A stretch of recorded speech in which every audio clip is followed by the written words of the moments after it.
what you want, when you want it, where you want it. This is The Mesh. Footcandle Films.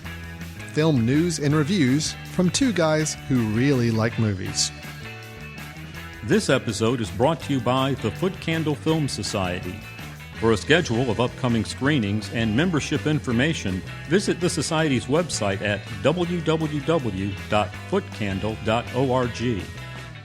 Hello, everyone. Welcome to Footcandle Films. This is the show here on themesh.tv. We talk about movie reviews, discuss films, and just have a good time doing so. With me, as always, Chris Fry.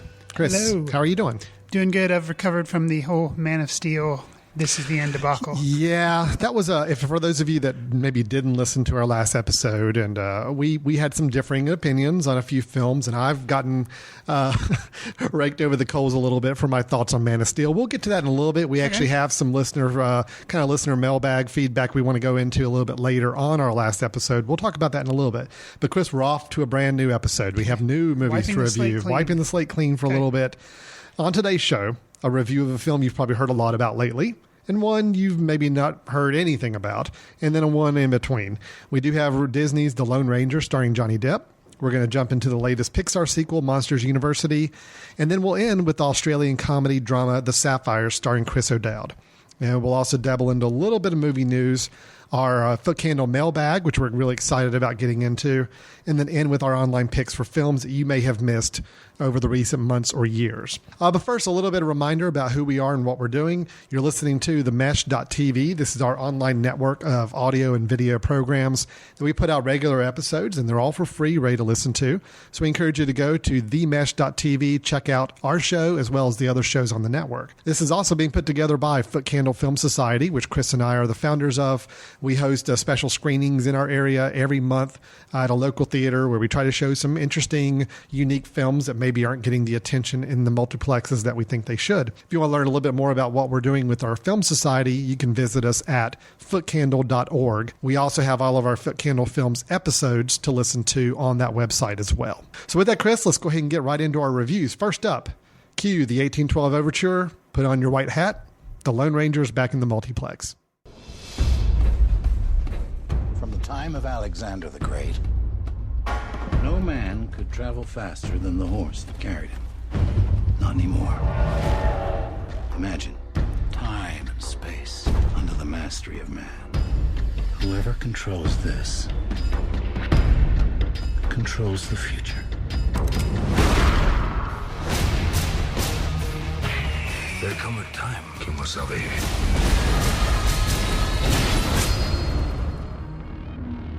One good man must wear a mask. Hi, Chris. Taking you in the time machine, the Footcandle time machine that we do from time to time. Awesome. The year was 2003. Okay. You there? Are you there at 2003? I think I'm there. Yeah. Okay, yeah. Good. I don't remember what the pop hits of the day were or anything like that, but I do know that it was announced about this time, maybe about 2002, maybe go a little bit further back, that Disney was making a film called Pirates of the Caribbean. Okay. You remember that? I do remember that time frame, yes. Based on the theme park ride from Disneyland and Disney World. At the time, when that was announced, I distinctly remember the internet basically letting out this giant groan. Like, yes. Ugh, really? Absolutely. Disney is now making a movie off of a theme park ride. Mm-hmm. Okay, so we had that. That was the big... With like the Bruckheimer name attached. Oh, yeah. Bruckheimer attached. It's like, oh boy, this is way over the top. Yeah. Then they started doing some casting. Jeffrey Rush got attached. Mm-hmm. Interesting. He's a good actor. Not the one you would typically think with just an over-the-top blockbuster money grab movie, but there he is. Sure.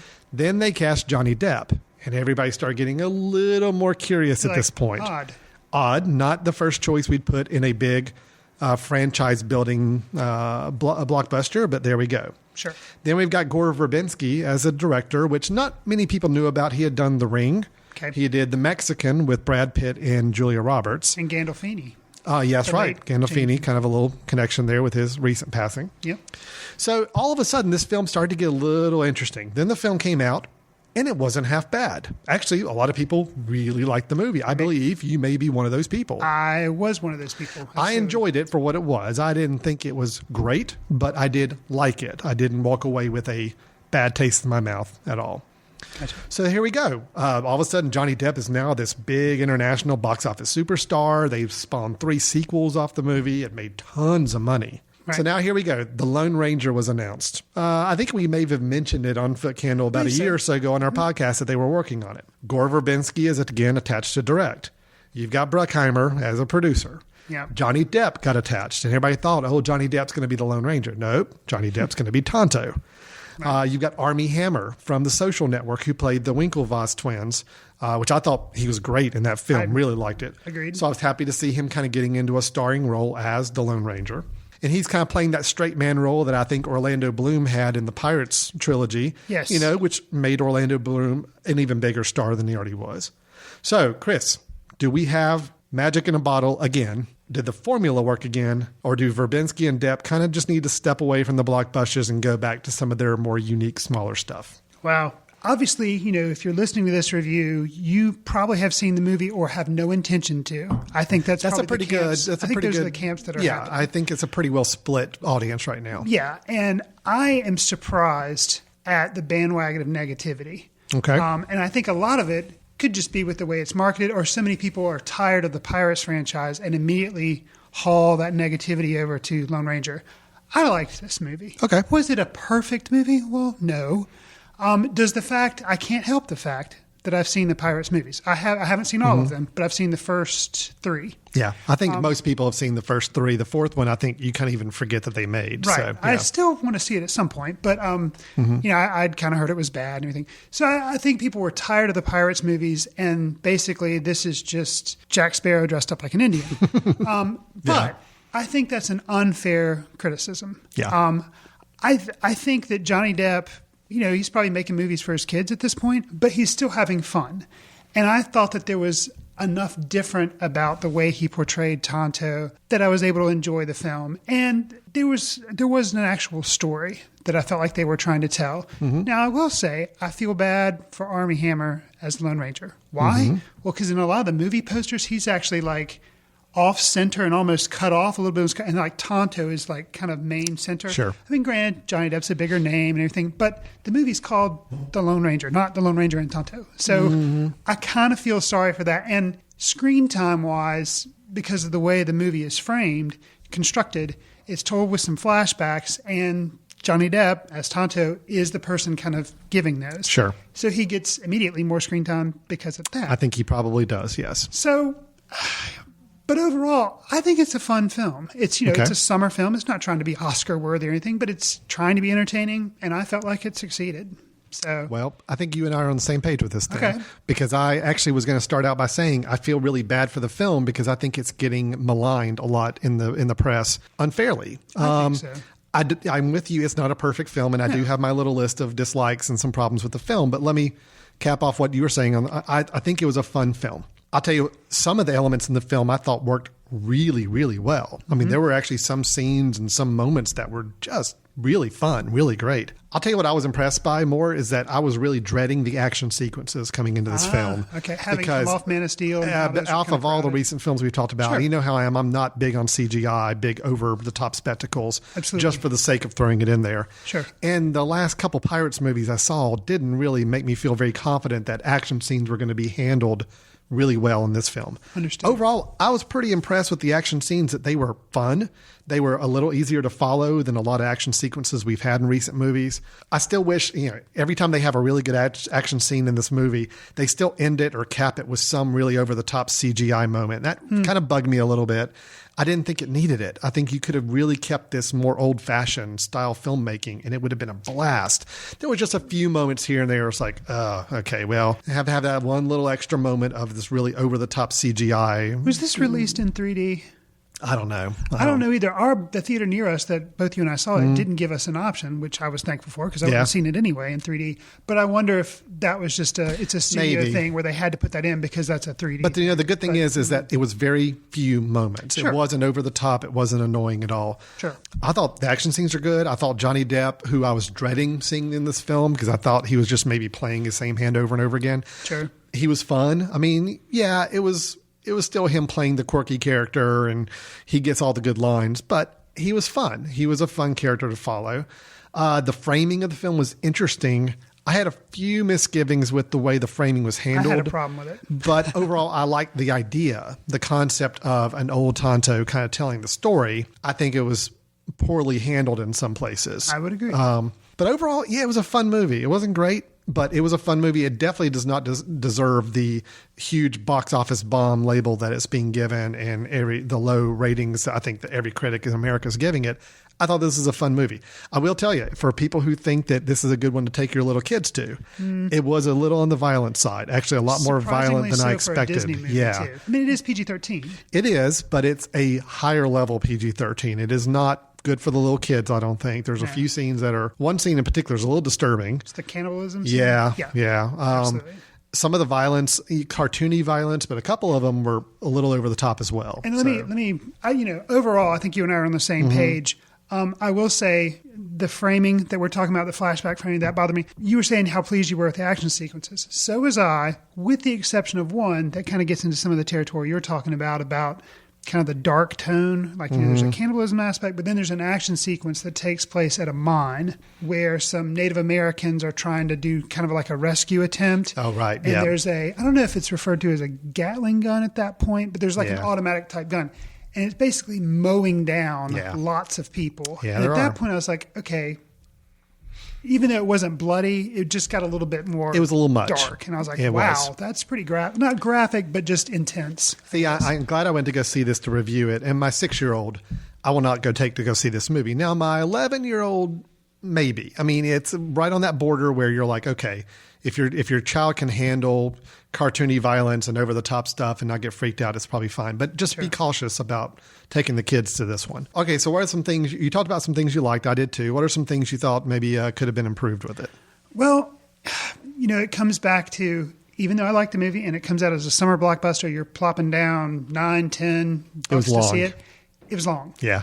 And I understand, I guess maybe they think they got to make it long because all these other movies are long. And if you get out in 90 minutes, you're going to feel ripped off. But for example, that one scene that I mentioned, that was the action scene, I feel like you totally could have lopped that out or made it a heck of a lot shorter and you would have shortened the running. You're talking about the mine and all that, not the one towards the end. Because I actually thought the end action sequence was just the right amount of length. I thought it was fun. I did too. Okay. And I think, that was one thing that I kind of thought the running time. Specifically, like we've kind of mentioned, I'll go into a little bit more detail. The flashbacks, I feel like, were just used as a crutch in this movie. In Man of Steel, the way they were done, I thought that's an example of flashbacks used well. But for this, the original setup when you see, okay, and then it's kind of told in flashbacks, I guess the number of times that they went back to the character retelling the story, it didn't really make sense why they made the cut. Then it was kind of like, oh, well, we need to make it kind of wake everybody up or have Tonto have even more screen time. Let's cut back and have him do something kind of funny and then throw it back. And it was a lot of back and forth. It just didn't seem like there was any reason to throw it back and forth other than it was just to try to make it more interesting. Honestly, I'll tell you what I think happened here, and this is probably one of those things where the guys are sitting around planning this movie, and maybe Johnny Depp had a lot of input on this. Could be. It's like, we just have this vision of an old Tonto in a museum talking to a kid, and then that just became oh, yeah, cool, let's do that, and let's just weave that in throughout the whole film, where it really didn't serve any other purpose other than just to say, how cool is it to see old Tonto where you think he's a museum guy. And anyway, it was more of a gimmicky thing than it was a necessary for understanding the story better. And if it had been told more as just bookends as opposed to flashbacks, I think that for me, that could have worked better. I didn't mind it as much. I think the thing that bothered me, just so you guys understand, when you're watching the film, there's several moments where they break the fourth wall a little bit in the midst of the story. If you think about the very beginning, you start to hear the flashback, and we're taken right to a scene that's actually from the middle of the movie, the bank robbery. Okay. Well, the robbery of the saloon or whatever. Yeah. And it's like it just kind of gets thrown in there. And at one point, Tonto, as they're replaying this, actually looks at the camera like, okay, yeah, you're telling the story. And there's a little bit of that whole meta thing trying to go on. And that just didn't work for me. I thought that was really unnecessary. And I would have been fine, I guess, too, with it being more bookends. Yes, it's an interesting idea for a flashback. Show us the beginning, let us tell the story, and then you come back to us at the end. But we really went back to that present or more modern stuff 4 or 5 times, I think, during the movie. So, yeah, I'm with you on that. The one character that I was surprised that had as little screen time as they did, not that I just felt like they should have probably left her out or just had a minor actress, was the character of Red that was done by Helena Bonham Carter. She was very like minimal, and I thought she was going to, she's a pretty big actress. And so when she showed up, I was like, oh, she's going to play like kind of a huge role, but not really. She was just kind of like, and her role was pretty unnecessary as well. Yeah. So I didn't really understand why that was done that way, but there are several moments of the film where you could have taken out entire scenes and it would not have affected the story at all and helped the running time get below 2 hours. Sure. Let me just say this to anybody. I know all these movie executives listen to our show and they listen for ideas on future films. Absolutely. I'm telling you, I've never heard anybody say they felt ripped off with their movie ticket because the movie didn't last 2 hours. I'm just saying it, okay? Never heard it. I've seen just as many people come out of a 90-minute movie saying that was awesome and never feeling like they got ripped off. So do not feel like you've got to make a movie 2.5 hours to somehow justify the ticket price. Agreed. It doesn't work that way. All right, continue. Agreed. I'll kind of some positives that I want to touch on right quick because those it's actually kind of my negatives. But do you have some negatives you want? Not that many that I've not already discussed. The too long was a little bit of an issue. The fact that they couldn't let well enough alone with some of the action scenes to just be a good old-fashioned style shot action scene. But it wasn't bad. Really, it's more of a personal hang-up with me. I love The Lone Ranger. I actually was one of the kids who went to go see the one that they came out with in the 80s that was really boring, but I still remember it and liked it. And I had the soundtrack and listened to all the stuff. Why did they have to make the Lone Ranger Army Hammer in this movie such an idiot? That's the one thing that just bugs me. It was a story choice. It was a stylistic choice they made, but they really did make him an idiot throughout pretty much the whole movie, even to the last scene. He's kind of getting constantly derided by Tonto. He's kind of like playing the dumb guy a little bit.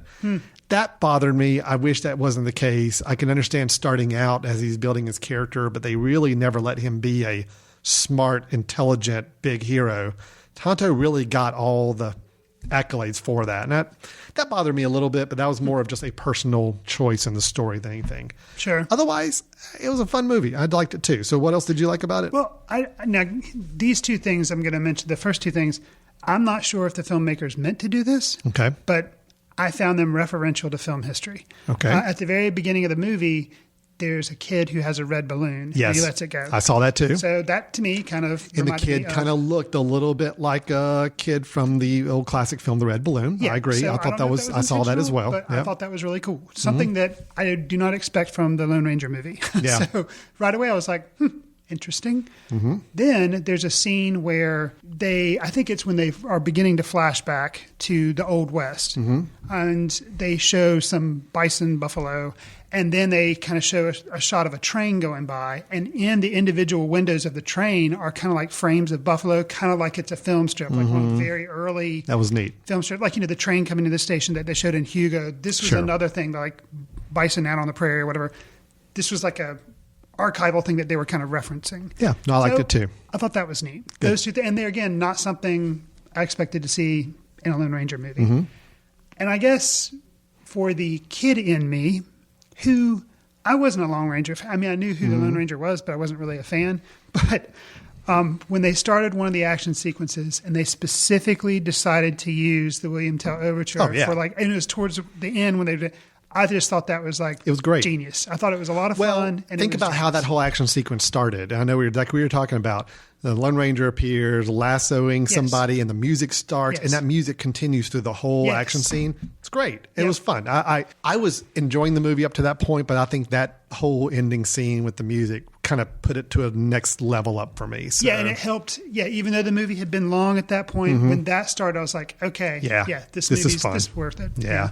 I'll tell you a couple more things I liked. Overall, I thought it was a beautiful looking film. I thought shots, the quality of the shots and everything was really, really impressive. Some of the Western scapes were just really look good. This is actually it captured more of the old style Westerns more than I think a lot of recent, more postmodern Westerns have, where it's that old classic Western feel, Okay. William Fincher as the bad guy. Yeah. He's not in the film that much, but when he is, he's pretty effective. He's unrecognizable. I mean, the thing is, I had to keep reminding myself who this guy was because he's a really well-known actor. He does a lot of character acting. You'd recognize him if you saw him in real life, but in this film, you probably won't recognize him. But he's pretty creepy and pretty good as a villain. Absolutely. So overall, I had a fun time with it. Not a great great film, not one I'm just going to go out and tout as one of my favorites of the year necessarily, but it was a very, very entertaining film. Absolutely. Okay, good. Great. All right, so we're off to a good start, Chris. Yes. We're agreeing on something. Last week we didn't. Or last time, well, not so much. This time we are. Sure. Let's move on to our second one and see if we can keep that trend going, where it's just going to be a one-sided thing here. I'm the only one to talk about this, but you can tell me what I can tell you what I think about it. Let's discuss briefly the latest Pixar film, Monsters University. Since the very first bedtime, all around the world, children have known there are monsters hiding in their closets. But what they don't know is those monsters weren't always so scary. They had to go to college first. Monsters University! Anybody getting off? I'm officially a college student! I've been waiting for this my whole life. I'm gonna be a scarer! Wazowski, room 319. You know, your roommate is a scaring major, too. B. Sullivan. Mike Wazowski. Well, now that we've been introduced. In 1995, Pixar made a great original film. Oh, Toy Story. you're taking me back in the time machine I again am. too. We We're love the making time good machine. use of it. Yes, We paid for it. So we're still leasing it. We don't own it yet, but Okay. we're Releasing close. Yeah, it's getting its money's worth. Hey, so they made Toy Story, Mm-hmm. okay? But in 1998, they released Bug's Life. Kind of a little bit of a disappointment. Mm-hmm. little Very bit. next year, 1999, they released Toy Story 2. Goose. Okay. And people were like, whoa, their creative stuff already run out. They're having to go back to the well already. Mm-hmm. But following, the film wasn't bad. It was okay. And after that, they released a ton of original films. Monsters, Inc., Finding Nemo, The Incredibles, WALL-E. Okay. And then 2010, what do? They released Toy Story 3. Again, we talked about it on the show at that point. I was like, I think this is bad. I remember that conversation. It was a good movie. The movie was okay and, seemingly tied everything in a bow. Mm-hmm. Okay. Well, immediately following Toy Story 3, they released Cars 2. And Brave, which I've gone on record as saying I don't like. Cars 2 is the worst Pixar film they've made. Yep. Okay. Absolutely. So now we have Monsters University. yes. But it's a prequel. It's a not prequel. necessarily It's different. a sequel. So, right. So would you put this film in the Animation Country Club with the likes of Toy Story 2 and 3 and WALL-E? Or would you put it out in the junkyard with Cars 2? It's somewhere in the middle. Okay. It's a fine film. Okay. And it was an enjoyable film. I had a good time with it. My kids had a good time with it. I liked the characters. Billy Crystal, John Goodman play Sully and Mike Wazowski. I liked those characters. I really enjoyed the original. Sure. This was a fun movie. Was it necessary? No. Could my life have continued along its positive enjoyment path without it? Yes, absolutely. It's nowhere near as bad as Cars or Cars 2, I thought. I liked it even more than Brave. Okay. But it's not the top Toy Story kind of quality or The Incredibles, which is still my favorite Pixar film. Okay. It's not to that level, but it's a fun film. The problem I've seen with Pixar right now is they seem to be doing more movies that are just fun movies and not movies that really say anything. Gotcha. Where Toy Story said something, even though it was fun and enjoyable, it was unique and novel and it spoke to you on an emotional level. WALL-E absolutely does that as well. There's a lot more going on with WALL-E than just watching a robot have hijinks around. This is a very fun movie for the kids. There's a lot of good humor in it. I mean, adults will enjoy the humor, but at the end of the day, it didn't really leave anything with you, if that says anything. We do follow, let me just kind of remind everybody what this film's about. We do get to meet Mike Wazowski and I think it's Mike Sullivan. They always call him Sully, so I never remember his first name, but Sullivan. They meet them as they're becoming college students. There is a university called Monsters University. You go to learn to become a scarer, which in Monsters Incorporated, scares were what powered the whole city. Sure. Is you get the scares of little children. So we're at the university. We learn that they are not friends when they first meet. They're actually adversaries for quite a while. And then you kind of learn they develop some friendships. There's fraternity life involved. There's a whole competition going on. The scare games where the best team gets to get an award, and so they're fighting for that. Okay. It's just it's a fun.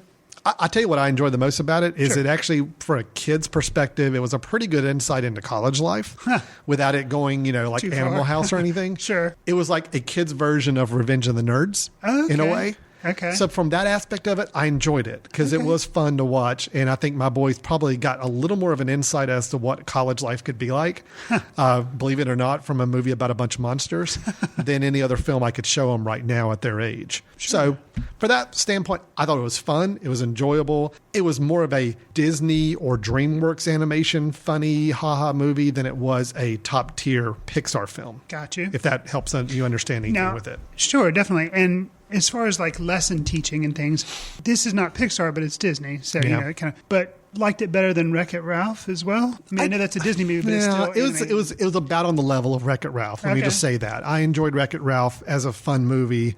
It didn't really stay with me very long afterwards. This is kind of the same way. Okay. It was fun. The animation was great, of course, as you would expect it to be. The voice acting was great as well. Those are things that Disney / Pixar kind of have down pat at this point. Sure. I just wish the stories were a little deeper and a little less predictable than what we were getting now recently. What do you feel like? Do you think they'll probably do a Monsters 3? I mean, I think this thing's making a lot of money, so it's very possible. My concern is, Billy Crystal isn't getting any younger. Sure. And I've heard him in interviews. I'm wondering if they had to do any kind of voice adjustment to make his voice match Mike Wazowski now, because I don't know if he can quite carry that voice naturally anymore. Wow. I mean, I'm just saying I've heard him in interviews. He's obviously gotten much older. Sure. Since whenever Monsters, Inc. came out. So it's just speculation on my end. There could be room for another movie. Who knows? Again, it was not a necessary sequel or prequel, but it was a fun movie. I think the kids enjoyed it. I had a good time with it. I laughed. It was fine. Cool. Yeah. So, all right, we're going to move on to our last review, Chris. Okay. We're going to talk about a final film here. Final film we're going to discuss and review. Chris O'Dowd recruits an Aboriginal girl group to sing soul music in Vietnam. Let us proudly introduce you to the Sapphires.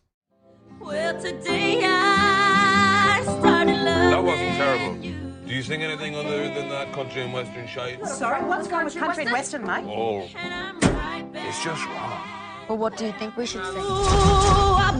If you want to perform for the brothers in Vietnam, you gotta give them soul. You're gonna manage them, are ya? And mold them and shape them. You got it within you. You just need to let it out. And I wonder who's love. And your name again? We're the Sapphires. We'll see you in Saigon. All right, so Chris, we're in the film laboratory here, and we're going to make this formula for a film. Okay. Based on a real-life story. Check. Got you. Takes place during the Vietnam War. Still a very fresh memory for many of the audience. Sure. Check. Uses an assortment of popular soul and R&B music from the 60s. Check. Leading actor is a comedian, giving a little bit more of a dramatic role this time. Check. You got somewhat of an underdog story with people rising out of a personal situation and playing a role in a much bigger human conflict. Check. So, Chris, which film do you watch to satisfy this formula? The Sapphires or Good Morning Vietnam? Wow. That's tough. Mm-hmm. Especially, I haven't seen Good Morning Vietnam in a long time. Okay. It would be interesting revisiting that film because it was marketed kind of like, I think this one was, Sapphires, as a comedy. Yes. And I went to go see Good Morning Vietnam, and the comedy stuff, I loved. But then was kind of surprised at some of the dark turns that it took. And I do think the Sapphires, I mean, just for those of you not familiar with the film, it is a story, as I mentioned, about based on a real life story of a group of Aboriginal sisters that were excellent singers.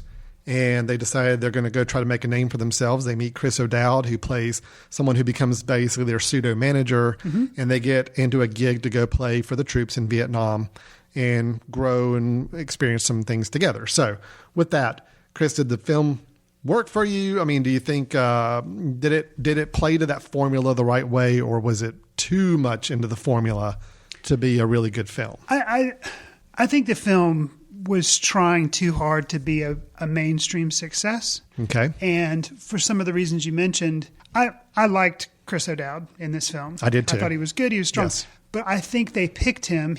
I recently knew him from Bridesmaids. He played a police officer and was funny in that. And I think they tried to get him and have him do kind of a Robin Williams role to make the movie more marketable, to have it be more funny. And I think the movie would have probably, in my opinion, would have been better served if it had been told kind of straighter, so to speak, and been told more of like a history that this happened. And because I found myself wanting to know, they talk a little bit in the beginning about the whole Aboriginal nature and how down in Australia, it was racism down there. Yes. And then there's some points in the movie where it comes up that they're very along the lines of like how blacks were being treated in the United States. Mm-hmm. And they kind of hit on those, but then it seemed like their main purpose was to be kind of, to me, was more like being kind of jokey. And then this is the director's first movie. It's his first film, The Sapphires. And I think maybe some of that shows. It was a fine film, but I think a more seasoned director may have paced it a little bit differently. You're hitting on some of the things. I think we're going to be on the same page once again on this, which, from a personal standpoint, makes me feel very happy. From an entertainment value for the listener, maybe not the most engaging podcast to listen to, but I will say I'm with you on this. I like the film. I enjoyed it. I think in our crowd enthusiastically enjoyed it. We showed it to last night. I think a better, more seasoned director could have done more with it. Sure. And I think the pacing was probably my biggest issue too, is I think we spent a lot of time at the beginning getting to know the girls, and that was fine. But by the time they got to Vietnam, I thought that whole time was just really quickly paced through, and I didn't really get a sense of them absorbing themselves into the fact that they're in Vietnam with a war going on around them until the very end. So I almost feel like the opening scenes were good. The closing scenes were okay.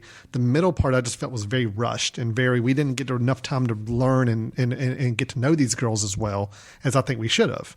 That being said, I was appreciative that the film was a fairly good length film. It didn't try to go over the top lengthwise. I like Chris O'Dowd in it, and I didn't mind the humor that was brought to the table. It did keep it entertaining for me. I think when it got time for him to be serious, I think he put enough of a good serious spin on it. I personally don't think I would have enjoyed the movie if we didn't have somebody like Chris O'Dowd in it. So I may differ from you a little bit there in that I don't really want to see a more typical biography film about this group. I like the fact that it did go for more of the humor in the first half, and that kept me engaged a little bit more. I guess I feel like he was one of the main reasons why I'm positive on this film. Okay. But I think taking him out of it could have made for a better film because they wouldn't have hinged all their hopes on his performance. I think a lot was hinged on his performance. I will give you that. And he did save the film for me. I will give you that. I think a lot of it was dependent on him, where they didn't let the girls really grow as stronger characters on their own. Yes. We spent more time focusing on just him and letting him carry the film. I'll agree with you on that. The story of those girls and what they had gone through in Australia, to me, was very interesting because I don't know a lot about that. And so I was more interested in that than I was just a guy kind of riffing on the Good Morning Vietnam character. I'll tell you why I think the Chris O'Dowd performed really well in this film, and I think really helped it out for me. And the choices they made to keep him in the comedy vein, or at least being the funny guy for a lot longer. About 2/3 of the way through the film, or maybe halfway through the film, we start to see a flashback about when the girls were young and some very traumatic things happened when they were young back in their homeland. Sure. That's affecting their relationships now. Yes. And one of the oldest girl is telling this to Chris O'Dowd's character, and it's a very dramatic scene. I mean, she's telling a very, very upsetting story. And you cut to him, and where, you could typically have the guy try to be the comforting guy there and drop the whole comedy facade for a little bit. He actually still goes for a laugh, but it was a welcome laugh. It was I'm going to try to get your mind off of this a little bit, and let's have fun with it. That scene really worked for me, and I'm glad they had somebody like him playing that. Yeah. Because I didn't need to see him turn on the sappy side and try to be Mr.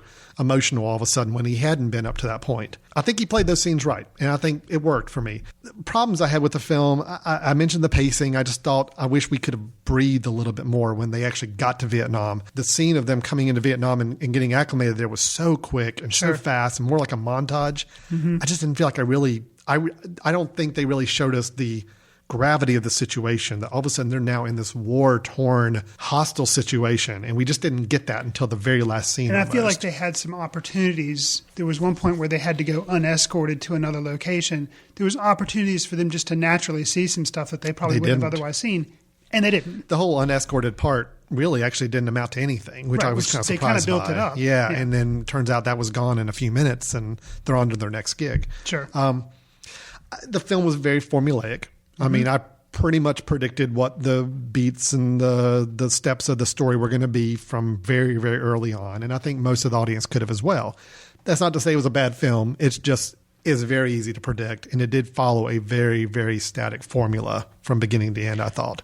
I agree. And the way they handled the girls' first performance, and they were playing an acoustic guitar, and the way they handled that performance, I was really excited for the way they were going to handle the rest of the musical numbers. But then I felt like, kind of like you say, once they got to Vietnam, they stopped really being interesting when they would perform a song, and it was more just mechanical. And that was kind of a lesson. Yeah, I'm with you on that too. Maybe a more practiced director, or just they somehow would have made it a little bit more. I loved the music. I mean, I'm a big fan of the R&B music, Motown classics, and I love it. And I love any movie that can really use that really well in a film. I do think the shots of them playing the songs were pretty static. I mean, we're just not a fun film representation of them performing the songs. But the music itself was great. I enjoyed the use of the music.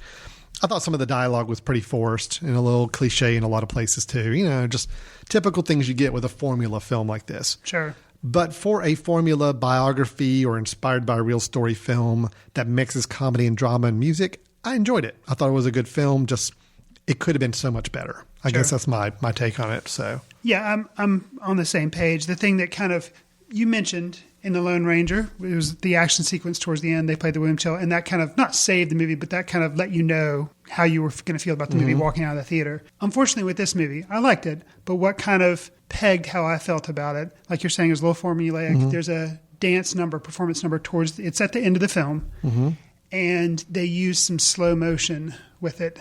And they use it a lot, and they kind of care, and then they kind of slow it down and have them do it. Oh, right, I know what you're talking about. And it was just pulling heartstrings, sentimentality. And I understand the type of movie it is. It's trying to be light, trying to be a feel good movie, but it's the difference when you're playing. Like if you're playing a piano and you hit the notes and you just play them, and you're playing the notes, or you play the notes and you sustain it with the sustain pedal, and it's just like you're milking something. Yeah, that's what I felt like. Especially with that sequence at the end, the song performance, I was just like, why do you have and you're talking about back in Australia there. Yes. So I thought that was that was on that formulaic side. That was the let's milk it. And now let's show the credits where we show people, the real people nowadays, or show them about themselves. The typical biography cliches that you go through. I thought those were a little forced at the end as well. So overall, enjoyable film. I liked it. I had a good time with it. Chris O'Dowd, to me, really made the film successful in my mind. The music was really good. I just wish a better director or a more seasoned director could have really elevated this to a much, much better film. It's a shame to see such a great story and such a great concept get regulated to a very by-the-numbers type of film. So, okay, good. So 3 films. The 2 that we both saw, we both agreed with each other. So that was different. It was good. It was very refreshing. I liked it. There you go. I tell you what, we're going to take a quick break. When we come back, we're going to do a quick little bit of news. I want to follow up on a film that I know Chris has recently seen, and I'm curious to hear his thoughts on. Okay. We're going to do a little bit from our Footcandle mailbag from our listeners, and then we'll end with our recommendations of films that you might have missed in recent years. So stay tuned. We'll be right back with Footcandle Films.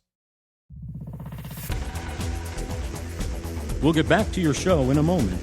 Just a reminder, you're listening to The Mesh, an online media network of shows and programs ranging from business to arts, sports to entertainment, music to community.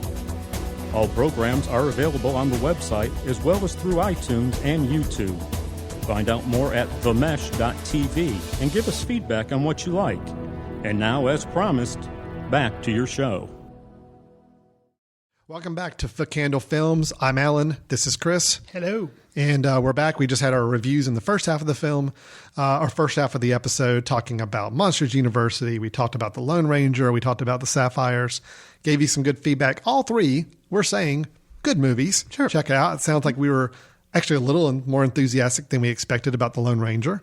I'm saying Monsters University is a good kids film, fun film to check out. And The Sapphires, a good film with even greater potential that unfortunately we just feel like it missed. So as we come back here, Chris, I did have a little bit of news to get into with this. One item in particular. You and I are both on Letterboxd. Yes. Which we really like that service. Yes. Wholeheartedly encourage our listeners to go check it out.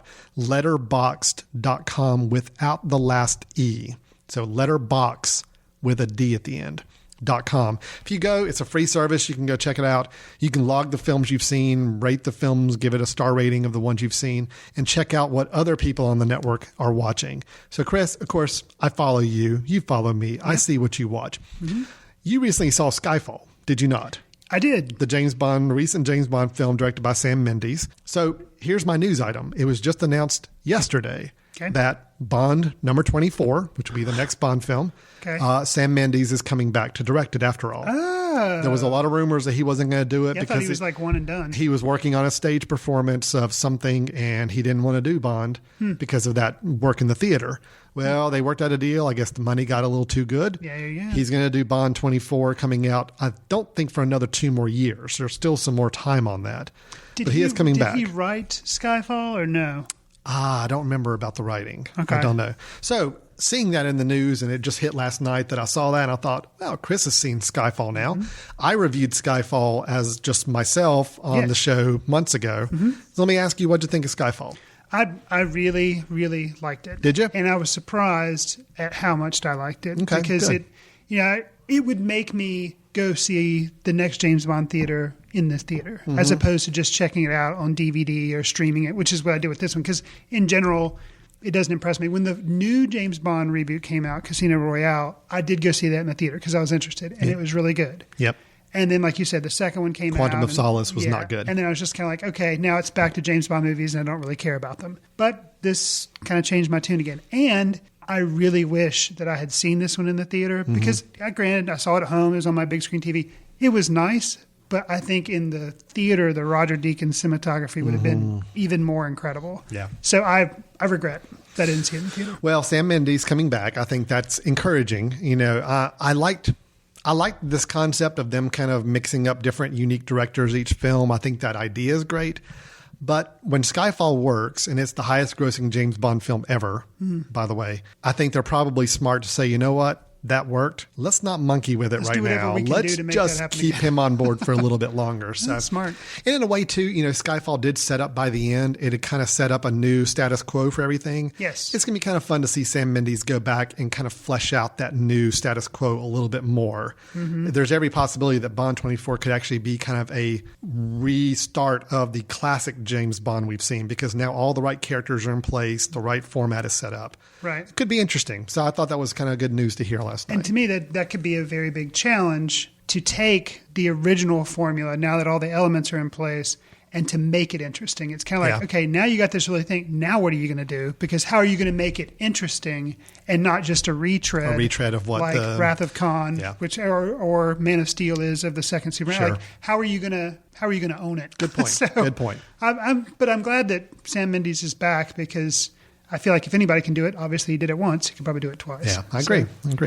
Let me throw in one more piece of news, just because only because we've talked about basically 2 Disney films so far in the show.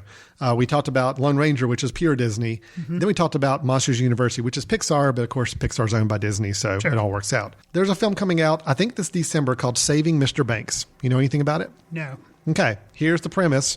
Is it animated or? No, it's live action. It stars Tom Hanks and Emma Thompson. Okay. And it is a Disney film, but it is about the making of Mary Poppins. And it stars Tom Hanks as Walt Disney, stars Emma Thompson as the author of Mary Poppins.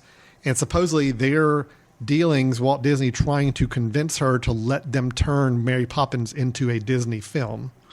Bringing her to the States, trying to talk her through the concepts for the film, her not being very agreeable to things, there being a lot of conflict and all that, and some sort of relationship, not anything romantic, but more of the relationship between Walt Disney and this author to try to get her to come on board to help him make the film. Wow. Now, it being a Disney film, you don't know how they're not going to go to Walt Disney's personal life, although great man, there's a lot of stories about the kind of character he could have been. He did have some quirks. I would imagine those are probably not going to get played up very much in this film. Right. I would imagine everything's a very happy ending, obviously, type of film. But Tom Hanks as Walt Disney could be interesting. I'm kind of curious to see how that would go. Anybody playing Walt Disney, actually, I think would be kind of odd. Has he I don't think I've ever seen him portrayed in a film. If it has been, it's been a very, very small part in like another Hollywood type film. But not like in a starring role. I can't think of it either.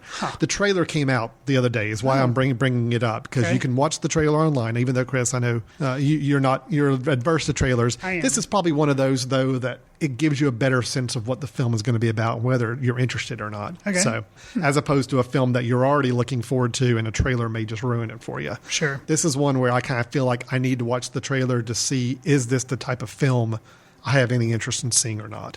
After watching it, yeah. Jason Schwartzman's in it as well. Plays a role. Yeah, he's like either a composer, writing, supercalifragilisticexpialidocious. Yeah, he has a good moment in the trailer. It's kind of funny. So yeah, I recommend you check it out.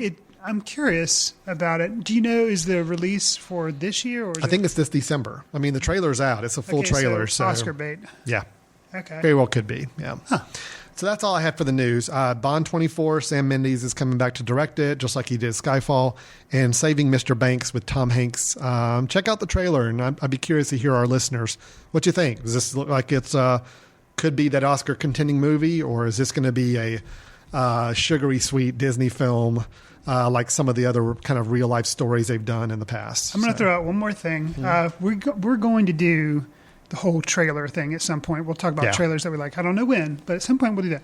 But sitting in for The Lone Ranger, I saw a trailer, and the first thing I said was, Oscar bait.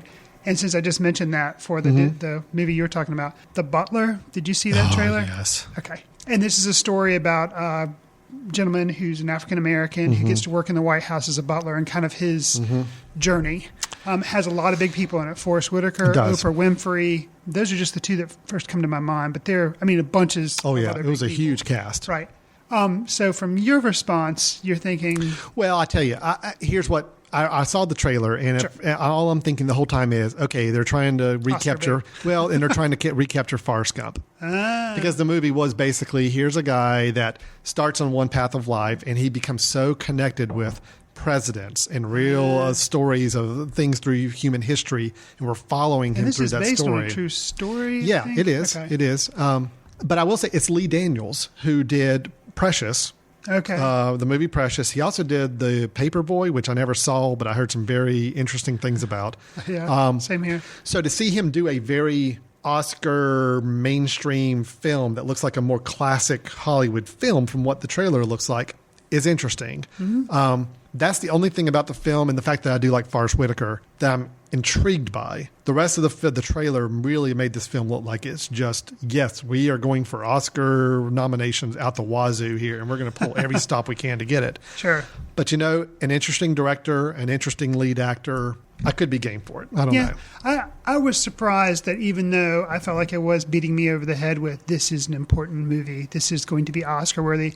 I guess because of the cast, I didn't even notice the director, but I was like, okay, I'm interested. Could be. It could be. I'll need to understand more about the film, I think, to really see where my interest level goes on. That was the first I'd heard about the film when I saw that trailer. Same here. Well, Chris, now we've got something very, very exciting. Okay.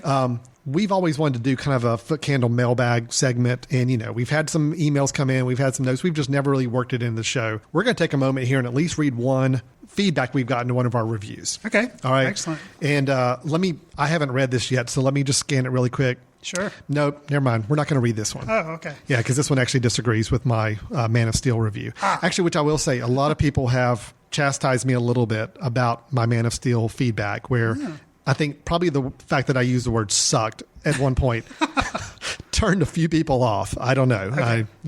I couldn't think of a more sanitized word to use that came to mind at that point. But let me read. We did have an email from Nicholas.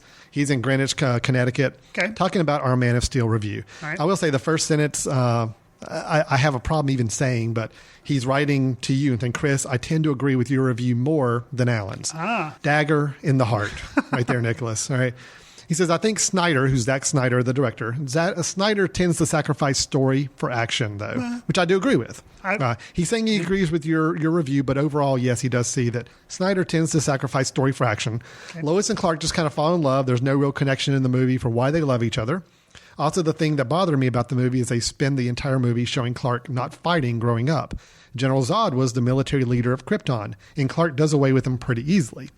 Good point. I hadn't thought about that. If Zod had beaten Superman and tortured the world while Superman could only watch, that would have been a more realistic story. Okay. I don't think Christopher Nolan, who was the producer of the film, wanted to go that route since it is what happened in Dark Knight Rises. But to watch someone who has never been in a fight face off against a supreme warrior, which Zod is supposed to be, knocked it down a little bit for me.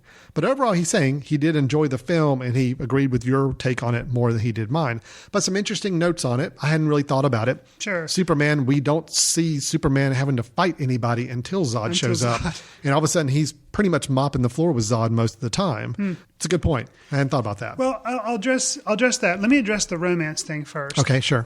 It's true. He doesn't really spend a lot of time on that relationship, but because I guess I'm a guy and I don't you didn't want to see anymore. I usually get irritated at that stuff. I mean, and I kind of know going in because I've seen other movies. It's like, yeah, Lois and Clark Kent, they're gonna get together. Like that's gonna happen. So you were happy with them just kind of cutting right to it. They're now in love. I mean, and I kind of felt like she did him the favor by not exposing him as Superman. So it worked for me, but I could see people saying it needed a little bit more development. But for me, it was just enough. The whole thing not showing him fighting, yeah, I guess that does. Yes, he's strong. I mean, he rescued people off an oil derrick, and he does like a school bus rescue type thing. But yeah, that doesn't. Yeah, him being able to beat up a military tactician like Zod so easily. That's what he does. That's what Zod always does. Although, could the argument be that because Superman has been on Earth so much longer? True. And of course, the whole idea is you're on Earth, and the Earth's sun's kind of giving him the power. He's probably acclimated, stronger. Sure. Zod's only been on Earth maybe a few weeks total. Sure.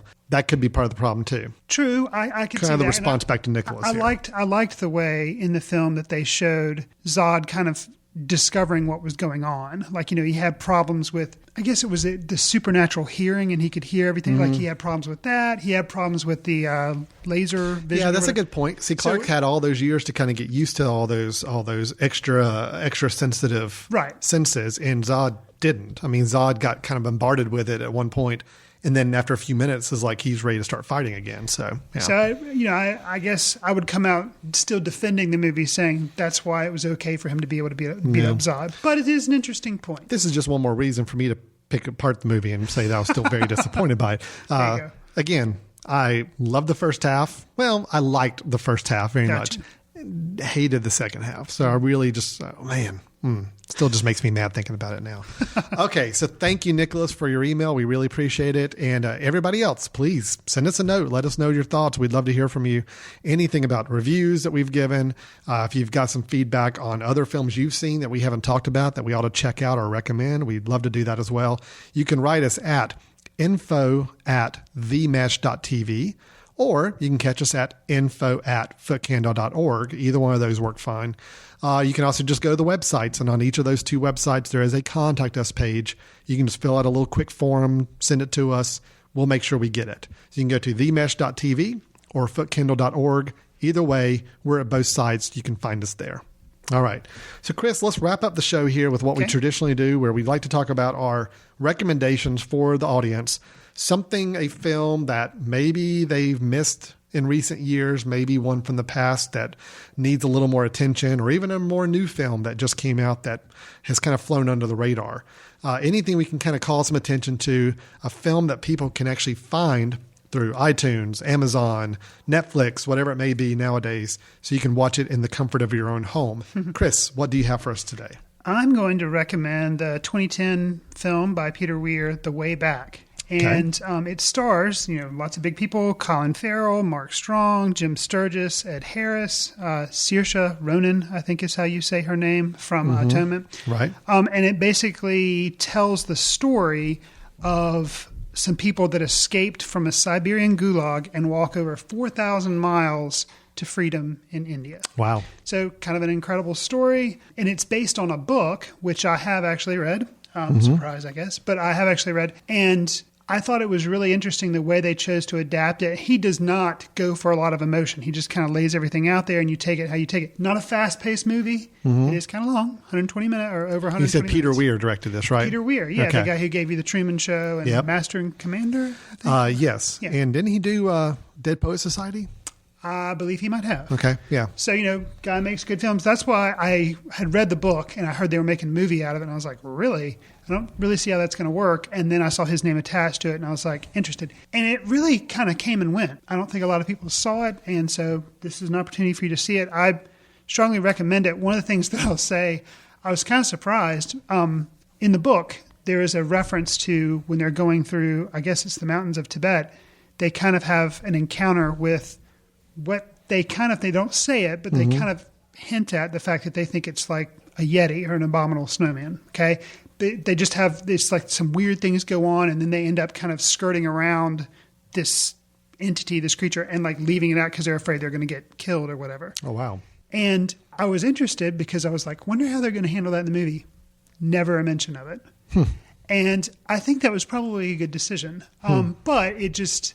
So that's the kind of good hands you're in. Like, you could have put that in, and then everybody would have wanted to see this movie, because I imagine that would be a big kind of drum. Oh yeah, it's this movie about people struggling, and then they come across an Obama, and I think that would have drawn a lot of people to the movie, but totally left out. Interesting. So I had heard of the film. I really didn't know much about it, so now I'm very curious. Yeah, so thank you. Good, and it's available on Netflix. Thank you, Chris, for the recommendation. I now have another film to watch this weekend. So, well, mine. This is a. Gosh, I don't remember how long ago this film was. It wasn't just a few years ago. Okay. 2007, 8 maybe? Gosh, I don't know. I'm looking it up right now and I'm not seeing it. Okay. But the film is Rachel Getting Married. Oh. Did we show this at a Footcandle screening? I don't think so. No? Okay. I think it was right before we got kind of started on that. Mm-hmm. Jonathan Demme, who director of Silence of the Lambs, one of my classic favorite films, directed this film, but I would have watched this film and not thought of it being a Jonathan Demme film at all. This is a film starring probably one of her earliest roles before she became like the superstar, Anne Hathaway. Mm-hmm. You got Rosemary DeWitt, who I really like in a lot of films as well. Deborah Winger, who I hadn't seen in a film in a really long time, but she plays the mother of these two sisters. And then you've got Bill Irwin, who I'll get back to him in a second as the father. This is a story of a young woman who's been in rehab for like the last 10 years or so, and she's coming back home, returning home for the weekend for her sister's wedding. Which would be Rachel? Yeah, Rachel is the one getting married. Okay. Gotcha. We've got Kim is Anne Hathaway, who is the one in rehab that comes back for the wedding. And it's they have a very interesting family dynamic. There's a lot of drama under the surface that you start to learn more about as the weekend goes along. What I really loved about this film, though, is that this is one of those films where they're shooting it like it's a documentary. You kind of get this handheld feel. You're following people down hallways and all, but it's not a documentary. Obviously, it's a dramatic acted film, but it never gets in the way. They never go over the top with trying to make it look like a documentary. It just has that natural feel where you really feel like you're just sitting in the room listening to these people talk, and it's natural dialogue and natural scenes, and it's great. I got to point out one scene in particular. There's a scene with Bill Irwin, who plays the father, Paul. Here's this guy. He has two, to me, just great scenes in this film. His daughter Kim has come home from rehab, and you kind of get this impression that everybody knows Kim is kind of a nightmare at times, and she can really throw everything on its ear. I think everybody's very nervous about the fact that Kim is now home for the weekend. And Kim has a quick dialogue with her father in the hallway, and Kim saying, Dad, can I borrow the car? And you can just see on his face he wants so hard to be this loving, caring father, but he is scared to death about what his daughter Kim's going to do. And I just think this guy plays it so well. And I mean, just so realistic that it's like, well, Kim, I'm a little nervous about some things. I want to help and all that. He's trying so hard to be the supportive father to a daughter that has probably been a handful for years to come. Gotcha. Then there's another scene where we find out that they had a sibling who had passed away in an accident. That slowly starts to come about over time. And they have a scene this is a party weekend. I mean, they're having this huge festive party for this wedding. They've got all these friends and family in for the weekend staying. And they have this thing where they're having a competition kind of impromptu in the kitchen to see who can load a dishwasher quicker. I was going to ask you, I've seen this film, but it's been a while. And I thought there was a cool scene about stacking a dishwasher. Yeah. Okay, so it is this movie. And basically it's like one of the guys is like, I can stack a dishwasher faster than you can. It's the groom. Yeah, right? the groom. And the father's like, oh, no, you can't. Whatever. And they kind of have this real playful, who can stack a dishwasher faster. But it ends on this completely abrupt note where one of the dishes that somebody hands them to put in is a dish that I think the son who had passed away had made. And the father sees that dish and it just immediately tone changes almost to the point of him breaking down. And it's just, man, it was a powerful scene. Yeah, it was just, that is good. That really got me. So this whole movie, to me, is just so natural. I mean, just watching these people, I never felt like anybody was acting, really. It was just a very effortless film. I loved it. Thought it was great. I've seen it twice since then, and still holds up for me really well. So Rachel Getting Married, it's an emotional film. It's a tough film at places. But if you really want to see some really solid acting and feel like you're really in the room with these guys as they're having these conversations, I think this film does a great job with that. It's a good one. If you like Robin Hitchcock, he's also in the film performing at the wedding. He's a musician. Oh, that's right. I really like Robin Hitchcock and don't see enough of him. And he, like you're saying, it has this kind of very documentary, steady cam flowing around. And they kind of come across the musicians and they spend a little bit of time and he's like singing a song, just hanging out. And it's neat. One criticism I know some people had that I saw the film with is that the wedding reception party goes on really long. And it is a long sequence of just watching people dance and party and all that. Huh. It works for me, though, because not only was it shot extremely well and it's infectious to watch with the music, but it really is. I mean, by the end of the film, you kind of need to see this festive environment for a while. And it worked okay for me, but I do know some people who've said, wow, that scene just really goes on a really long time. So Anyway, for what it's worth. So that's our recommendations there. The Way Back and Rachel Getting Married. So 2 films we recommend you check out. I know for a fact Rachel Getting Married is on Amazon Prime Instant Video. So if you're one of those Prime members, you actually get all those instant videos for free. Nice. It may be on Netflix too. I'm not sure. I have to check and see. But either way, 2 films we think y'all check out that probably did not get as much attention during their theatrical run. So Chris, that comes to the end of our show. We reviewed some pretty good films there. The Sapphires, Monsters University, The Lone Ranger, all ones that we can say have some merits to check out, some more than others. We talked about a little bit of movie news. Sounds like excited about Bond and Sam Mendes coming back for the next Bond film. Absolutely. And then a couple good recommendations there for people to check out in their free time when they are looking for a good movie that maybe they missed from the years past. So with that, we're going to go ahead and wrap up the show. Thanks so much, everybody, for listening. We really appreciate all the support and listening and feedback that we get. Again, we'd love to hear from you. If you got any questions, thoughts, comments on anything we said during this show, you want to agree, disagree, you want to jump on the Man of Steel bandwagon with Nicholas and Chris here, you can certainly do that. I've got thick skin. Bring it on. There you go. You can just reach us through email or the website like we mentioned before. Themesh.tv, go back and listen to old episodes if you want to hear any reviews of films that we've given in the past. Somebody defend This Is the End. I mean, somebody defend that. Oh, yeah. See, we didn't get any feedback on you kind of trashing that film, even though I was positive on it. So, see, I see how it is. Alan trashes a film and I get all the hate mail. Chris trashes a film and nobody cares. Everybody's, Chris is great. We love Chris. So I see how it is. But go back and listen to old episodes and check out any movies that you may be interested in watching. See if we've done a review on it. Maybe chime in on your discussion with us as well.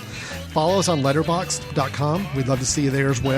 And start posting up whatever films you've been watching so we can share with you and see what you think of different films and movies you're watching at the moment. So with that, we're going to go and wrap it up. Thanks so much for listening, and we'll look forward to talking to everybody next time on Footcandle Films. See you in the ticket line.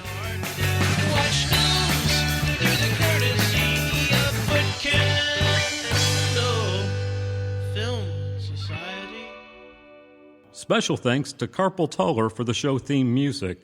For more about Carpal Tuller, visit www.carpaltuller.com. You've been listening to The Mesh, an online media network of shows and programs ranging from business to arts, sports to entertainment, music to community. All programs are available on the website as well as through iTunes and YouTube. Check us out online at themesh.tv. Discover other network shows and give us feedback on what you just heard.